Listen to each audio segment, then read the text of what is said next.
Hello, Professor Michaels. My name is Brittany Barnes, and I am in your Speech 275 class. And today I will be giving you my Week 5 informative speech essay. I would like to start by going over the general purpose of my speech, and that is to inform the audience about dog breeding.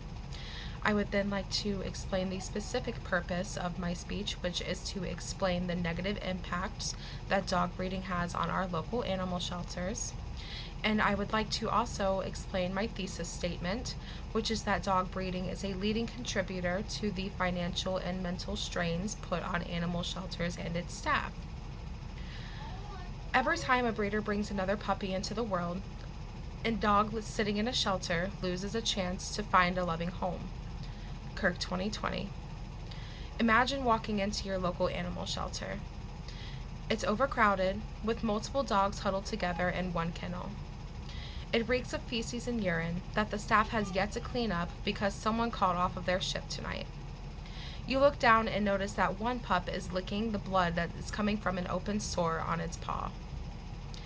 These are just some of the examples of the nightmarish conditions that you will see in animal shelters all over the country today. Although the staff of the shelter work overtime to ensure the health and wellness of the animals that they take care of, they cannot simply keep up with the influx of dogs coming through their doors each day. I started volunteering at our town's local animal shelter when I was 12 years old. There, I became a first-hand witness to just how hard it was to maintain a shelter that was overcrowded as a result of breeding in our town. I will never forget the conditions of some of the dogs that came through our doors, as well as the mental and financial strain and tolls that it took on all of us. Today, I would like to share with you just how impactful breeding can be to our local animal shelters. I will describe the financial and mental struggles shelters face every day by presenting shocking facts and personal experiences. I would like to start by discussing the financial struggles that shelters must go through in order to find the proper finances to manage an overcapacitated shelter. Overcrowded animal shelters create a world of financial struggles. When caring for animals that come into the shelter and its staff are responsible for providing proper food, care, and love to the animals, all of which take much financial budgeting. The increase of breeding causes an influx of animals to care for, which also causes an influx of the finances that are needed to care properly for these animals. Extra funds are sometimes achieved by setting up fundraisers, attending pet fairs, and counting on local donations from the community. This may bring income to help support some of the animals, but it's never enough to pay the staff the extra cost of the mental and physical stress of caring for so many animals. A healthy dog in a shelter costs $200 for a vet wellness check and vaccines alone. That doesn't include the bed, that doesn't include the food or the care or the love or any of the other basic needs of the pup. Emma 2021. Managing an overcapacitated shelter caused by breeding creates more than just financial stress. Owners, managers, and staff members of animal shelters are being overworked and underpaid for the love and support they provide each animal that they come across. A lot goes into caring for an animal. You can't just set out a dish of food and a bowl of water and call it a day. Each of these animals that come in here are a special case. They have either been abandoned by their family, or they have been mistreated by a human, or they have never been shown the proper love and care that they deserve.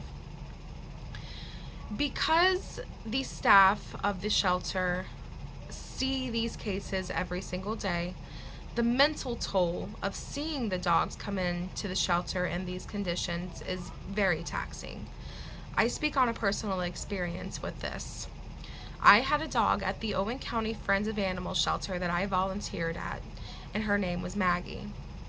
Maggie was a beagle, and when Maggie had came into the shelter, I should come back and say when she was abandoned at the shelter, she was in a very, very horrible condition.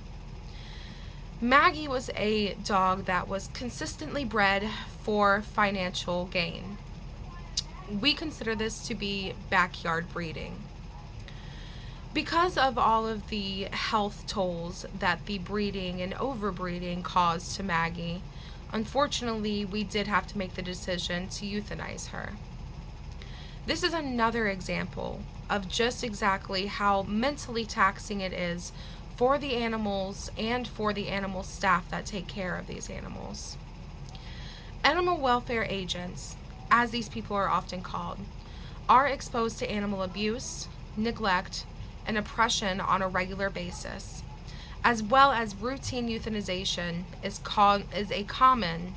very common in these settings. APA 2020. Understanding the reasons behind the conditions that shelters operate in and the repercussions of overcapacitated shelters should shed some light on just how important it is to stop breeding animals. It is important to understand and recognize the impacts that dog breeding has on us all. If the issues of breeding were more controlled or reduced, shelters would not have to struggle to find proper finances or a larger staff to compensate for the increasing number of incoming dogs. Medical issues in animals will always occur, and euthanization will sometimes proceed to be the only way to end the animal's suffering. But if breeding were not so largely practiced, the veterinarians and staff members of the shelters would have the proper finances and mental health to care for the homeless animals without the added stress. So next time you're driving by your local animal shelter, or even see someone you know who works or volunteers at these facilities, stop and thank them. Because without the efforts and passion they put into each animal that is cared for, the streets would be overrun with homeless animals.